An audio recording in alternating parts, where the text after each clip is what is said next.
Tout ce remue-ménage signifie pour nous le départ d'un premier grand voyage à vélo. Nous partons de Paris avec comme objectif ultime l'Italie.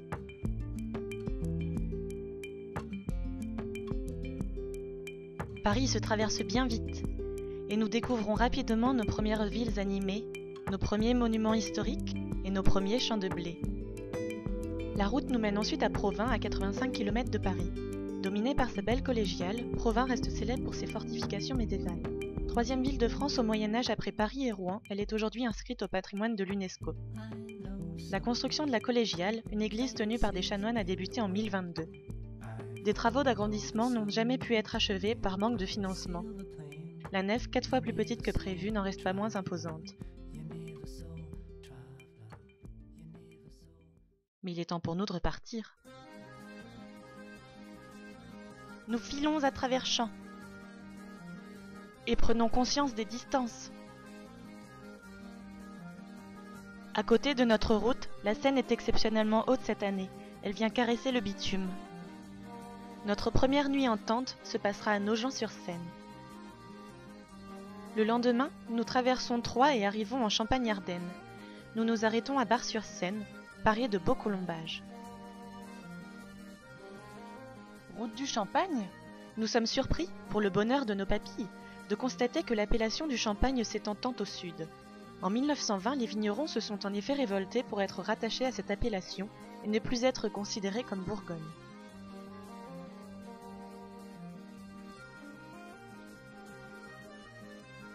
Nous entrons ensuite en Franche-Comté et traversons le Jura.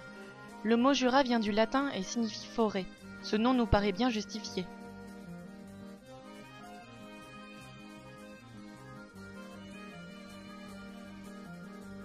Nos seuls compagnons de voyage sont des vaches. Nous titillons leur curiosité.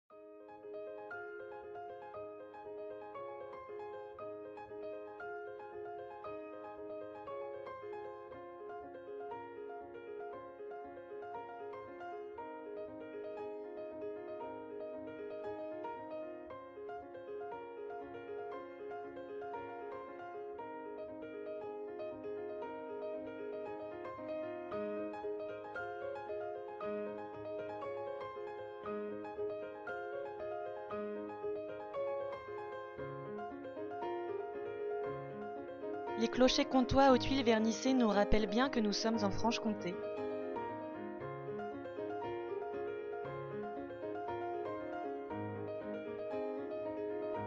La route commence à prendre du relief, les cuisses se chauffent et les vues s'élargissent.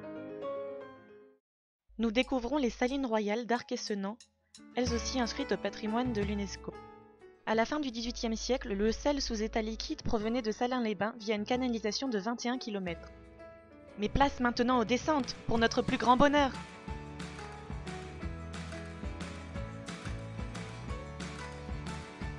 Et ce qui devait arriver arriva.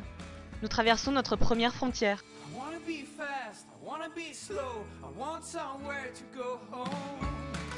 La descente vers la grande ville de Lausanne est superbe.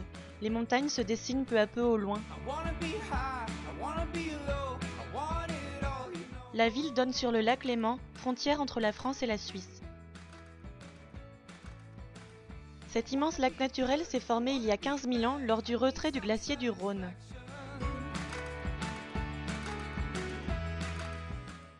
Là encore, nous logeons des vignes, beaucoup de vignes, construites en terrasse le long du lac Léman. Ce sont celles de Lavaux, protégées par le patrimoine de l'UNESCO. Le soleil est réfléchi sur le lac, les murs de pierre protègent les vignes.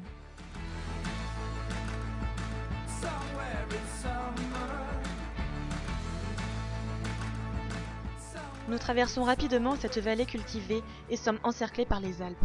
Nous n'avons plus le choix, il faut grimper.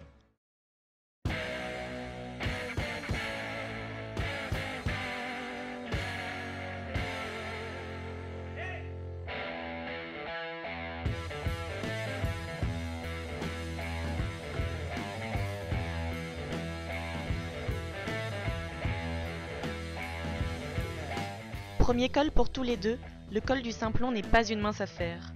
23 km de montée à près de 9%, 1500 mètres de dénivelé. Nous sommes accueillis par un orage juste avant une fin enneigée, à 2005 mètres d'altitude. Mais quelle joie d'arriver au sommet!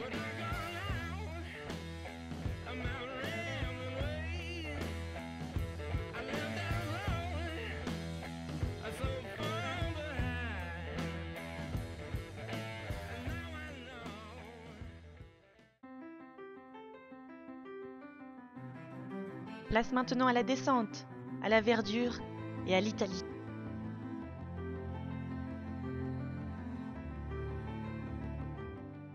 La végétation est ici luxuriante et nous arrivons vite au lac Majeur. Comme nous ne trouvons pas de pédalo, nous le traversons en ferry.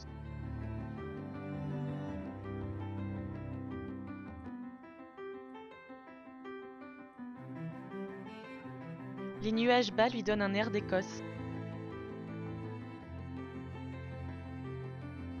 Un expresso et c'est reparti. Nos vaches françaises ont laissé place aux chevaux des voitures italiennes.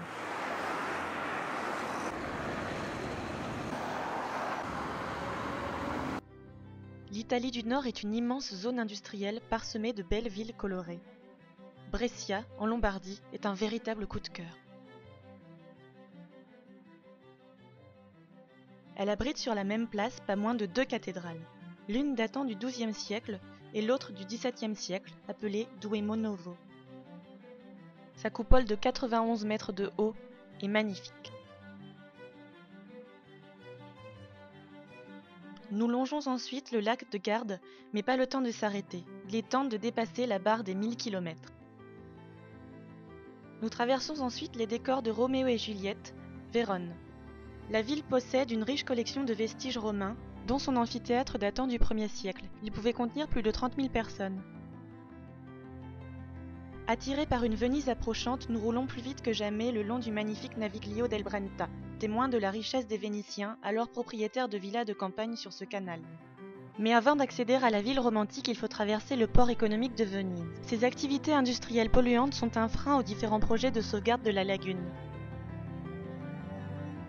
Plus qu'un pont, et nous sommes arrivés.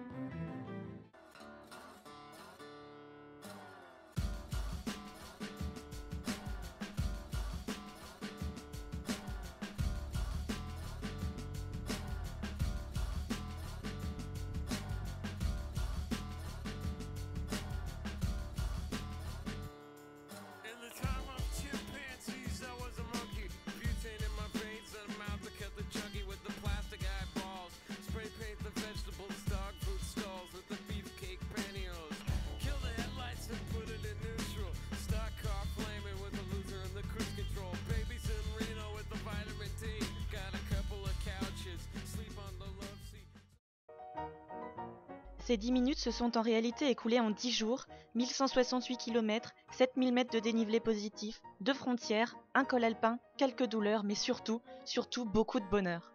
L'aventure ne s'arrête pas là. Sur les marches vénitiennes, nous retrouvons l'usage de nos pieds. Nous hésitons à nous diriger vers la Croatie, mais une surprise nous attend à Venise, la fameuse Biennale des Arts. À cette occasion, Venise ouvre ses portes pour présenter les œuvres de plus de 150 artistes du monde entier.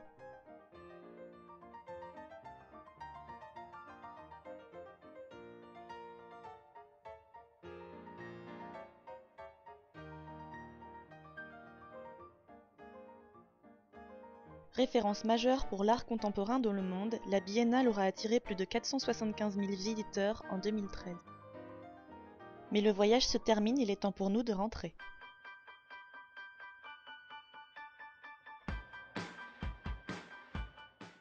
Nous ne rentrons pas seuls, un nouveau projet nous accompagne. Un voyage vers les Amériques.